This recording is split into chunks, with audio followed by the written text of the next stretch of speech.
This video is going to be a bit long and we have to make it in parts. As I mentioned to you, most of the ex-servicemen do not know their own entitlement of pensions. And in this category, I include the officers and the officers' wives also. Officers' wives, when I mean those ladies who lost their husbands. So, when we come to know that the ex-servicemen are not getting correct pensions, we take up a case with the central pension processing centers of the banks and ensure that they get their correct pension. So we feel that the best welfare you can ever do to ex-servicemen is to get their legitimate entitlements, and also tell those who by mistake get a higher pension. We want them that you are going to get a recovery notice and your pension will be reduced by 1/3 if you don't tell the bank that you are being overpaid. We have excellent relationship with two CPPCs in Hyderabad. We keep going there. We discuss their problems of pension with them and try to resolve the problems as best as we can. The second activity where T-Seva is involved is legal cases. When the ex-servicemen do not get their entitlement, they keep on writing to the record officers, they keep on writing to the PCDS, but there is no response from these agencies. For example, if a disabled soldier is there and he is required to get broadbanding from 20%, say, to 50%, the government always says, no, this is applicable only from the date of issue of this letter. But disabled soldier is a disabled soldier. How does it matter whether he retired after 2006 or before 2006? He must get his entitlement.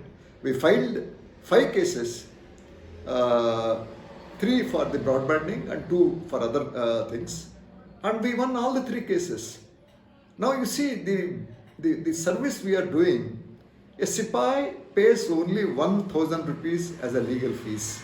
But when we win the case, he gets arrears of 1.75 lakhs. And when we worked out for all the 414 petitioners in the 3 BB cases, the arrears came to something like 5.75 crores. This is what we do.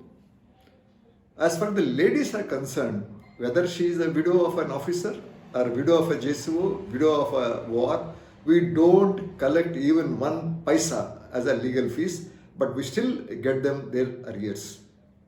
The third activity where T-Seva is involved in a big way, I don't think any ex-servicemen association does this. This is charitable activities. Now, our members on their own donate money to us in the form of a donation. We have collected over a period of 5 years a sum of 28 lakh rupees. We also have some fixed deposits with us. We have distributed so far in the last 6 years a sum of 38 lakh rupees. Who are the beneficiaries? They are ex-servicemen themselves who are in penury. They are the children of the ex-servicemen who are not able to pay school fees, college fees. There are widows who are living in a very dilapidated house. We give them money for the repair of the houses and so many other things. Some of the ex-servicemen who are not members of ECHS, we give them money for their medical treatment also. This way, T-Seva has come up in a big way in the last 6 years. We have got, as on today, 15,000 members, but this number is not big. My request to you is kindly inform your Fauji friends who are not members of T-Seva to join. I got one more part and I will conclude my video.